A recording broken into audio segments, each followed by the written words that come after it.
Contrairement à une idée couramment répandue, le prix réel de l'énergie, depuis qu'on en utilise, n'a pas augmenté, il a considérablement décru. Qu'est-ce que le prix réel? Qu'est-ce que le prix réel? C'est le temps que vous devez travailler pour vous payer un kilowattheure. La seule chose qui n'a pas varié depuis mes arrière-grands-parents, c'est le fait qu'il y ait 24 heures par jour. Et donc, la seule chose incompressible, la seule unité constante dans le temps, pardon de cette répétition, pour mesurer le prix réel de quelque chose, c'est le temps que je dois travailler pour l'acquérir, ou le temps que je dois consacrer à son acquisition. Toute autre unité monétaire est trompeuse, et en particulier le prix en monnaie courante, et même le prix en monnaie constante, parce qu'il faut ramener ça à ce que les gens gagnent, et si la fiche de paye augmente plus vite que le prix en monnaie constante, le prix réel n'a pas du tout augmenté, il a baissé. Ici, vous avez le prix du pétrole, qui a été le prix directeur de toutes les autres énergies et qui le reste encore pendant très longtemps, donc depuis 1860, et vous voyez qu'en monnaie constante, le prix du baril de pétrole entre 1880, là il était concurrent de l'huile de baleine, donc il a décru à peu près comme le prix de l'huile de baleine. Entre 1880 et 1970, le prix du baril de pétrole est resté relativement stable aux alentours de 20 $ en monnaie constante, pendant que dans le même temps, la fiche de paye du consommateur occidental était multipliée par 15 à 20. Ça revient à dire que le prix du litre de pétrole, en termes réels, a été divisé par 15 à 20.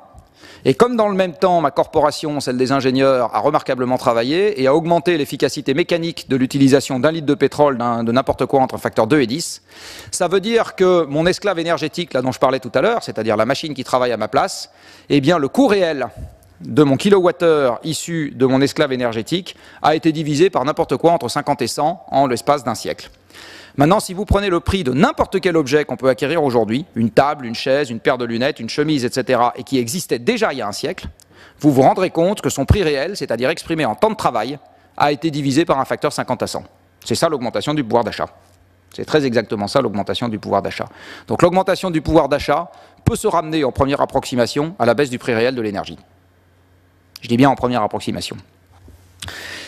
Même sur des périodes récentes, contrairement à l'idée qu'on s'en fait, le prix de l'énergie continue de baisser. Alors vous avez ici un très beau graphique issu d'un très beau service, d'un très beau ministère français, qui est le SOES, et qui vous donne, donc le service de l'observation et des statistiques, et vous avez ici, pour commencer, les budgets carburant et électricité, gaz et autres combustibles des Français depuis 1970. Alors vous voyez, si je regarde le budget, ça monte. Donc je me dis, bon, bah, donc les gens payent de plus en plus cher.